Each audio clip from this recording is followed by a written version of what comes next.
16명을 살해한 흉악범 북한 주민마저 우리나라 국민으로 받아야 한다는 말입니까? 국민의힘은 전 정권 쪼이기로 안보를 인질로 삼는 정쟁 시도가 지속되고 있습니다.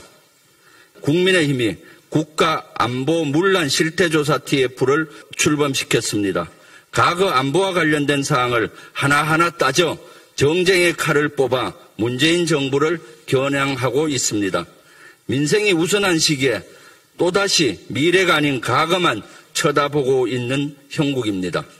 그 의도는 정치 공세로 너무나도 명백한 데다 제기한 의혹마저 터무니없는 주장에 불과합니다. 서해 공무원 사망 사건으로 정쟁을 지속하더니 하다하다 이제는 16명을 죽인 북한 흉악 범죄자를 왜 북한으로 돌려보냈냐고 주장하고 있습니다. 해당 사건에 대한 정확한 경과를 말씀드리겠습니다.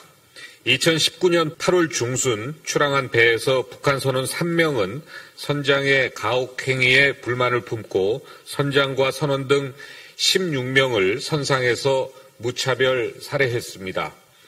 범인은 총 3명이었습니다. 선수와 선미에서 야간 근무 중이던 동료 선원 2명을 둔기로 살해한 후 조타실에서 취침 중인 선장도 살해하고 시체는 바다에 유기했습니다. 이후 동료 선원들에게 발각될까봐 동료 선원을 살해했습니다. 즉 선창에서 취침 중이던 선원 13명을 교대 근무를 명목으로 2명씩 불러내 도끼와 망치로 살해했습니다. 그리고 모든 시신을 바다에 유기했습니다. 이후 도주 목적으로 김책항에 재입항했다가 공범 중 1인이 체포되는 것을 보고 다시 선박으로 도주해서 해상으로 남하했습니다.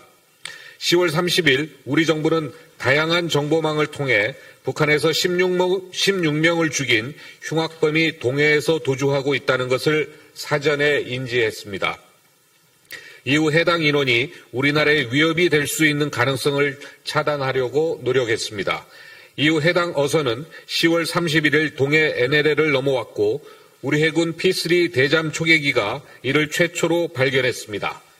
해군은 즉각 이들은 이북으로 퇴거 조치했습니다.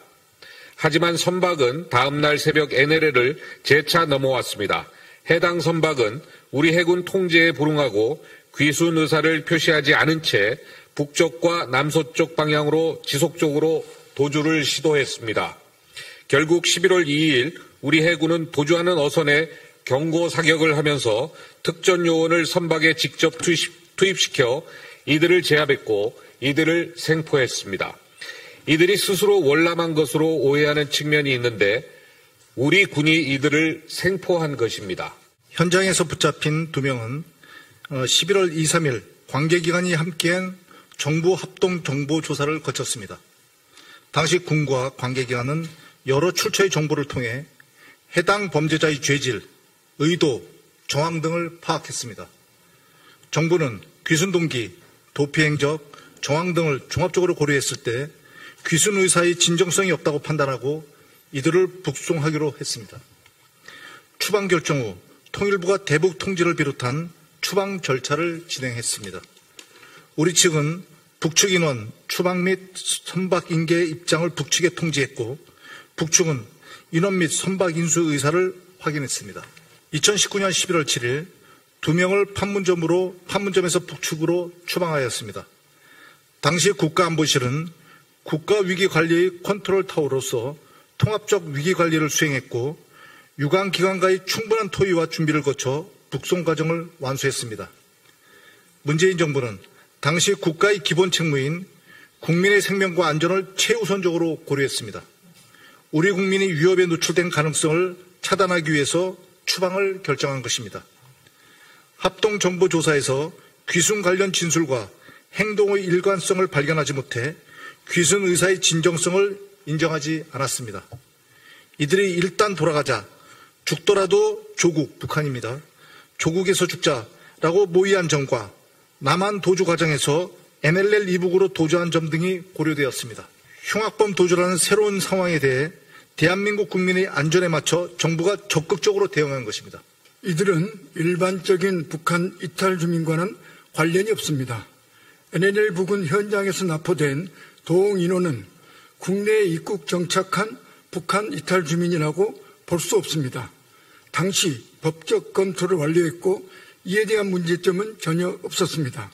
살인 등 중대한 비정치적 범죄자는 보호 대상자로 결정하지 아니할 수 있다라고 규정하는 북한 이탈 주민법 제9조 제1항도 고려되었습니다.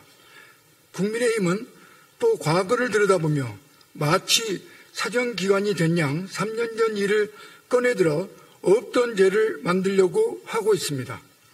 검찰 출신 대통령이 되니 정치마저 검찰처럼 하는 것입니다. 군사작전과 정보 출처에 관련된 사안인 만큼 이 사건에 대해 왈가왈부하는 것 자체가 우리 군과 미군의 정보활동 등에 큰 해악을 가져오게 됩니다. 16명을 살해한 엽기적 흉악범죄자들도 우리 국민으로 받아들여야 한다는 것입니까? 나라 안팎으로 위기의 시대입니다. 이제는 과거가 아닌 미래를 향한 정치를 보여주길 바랍니다. 또한 더 이상 안보와 군, 정보기관 등을 정쟁의 도구로 삼지 않기를 촉구합니다. 2022년 7월 13일 더불어민주당 서해 공무원 사망사건 TF 의원 일동